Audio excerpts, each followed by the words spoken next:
for the game of baseball as a whole to just continue to move in the right direction, we obviously need every level, whether that's the minor leagues, college, high school, to be really good at working with players, right? In a very smart way, in a very safe way.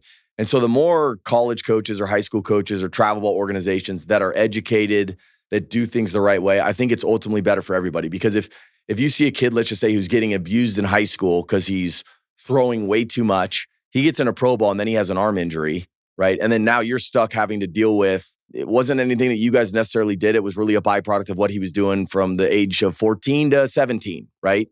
So I think on some level, there is incentive for everybody to really be aware of this and try to help out all of the different levels. So I love that you guys do communicate with those colleges. I also know that the colleges oftentimes can provide you guys a ton of information on the player.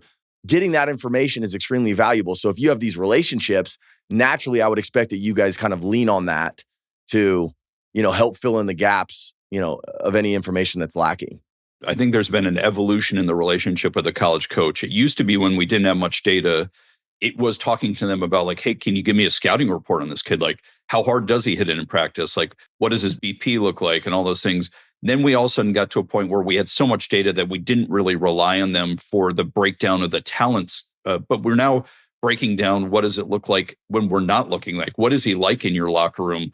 Is he adaptable? Is he somebody that you can coach up and he takes criticism? Is he a learner who you need to talk to, or you need to, show him video to be able to get him to maneuver? How long does it take him to make some of these transitions? Because the best players in the game's always adjusting to them. The ones who can adjust back are the ones who have longer careers. Like, did they demonstrate an ability to do that in college or in the high school game? Yeah. The best players have a lot of talent for sure.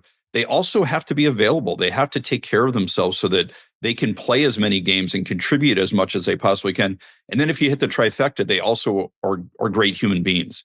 And then you see the guys who maybe aren't the great human being. Now it detracts from the talent they contribute. And you don't want these guys to be detracting from it. And we see that across all sports where you have challenges, where players who are your star players are also your biggest problem. Like that's a real negative. When they're additive to your clubhouse and they're exceptional on the ball field, that's the star player that you want to pursue. Those are the guys, like the Austin Rileys of the world that you're signing to what you hope will be deals that span their entire career, because you know how positive they are both on and off the field. Most guys aren't able to go 3 for 4 every night. So are they able to contribute when they go 1 for 4 or 0 for 4 or have an 0 for 18? Are they still making contributions? If the answer to that is yes, those are the guys you want to lock up for their careers.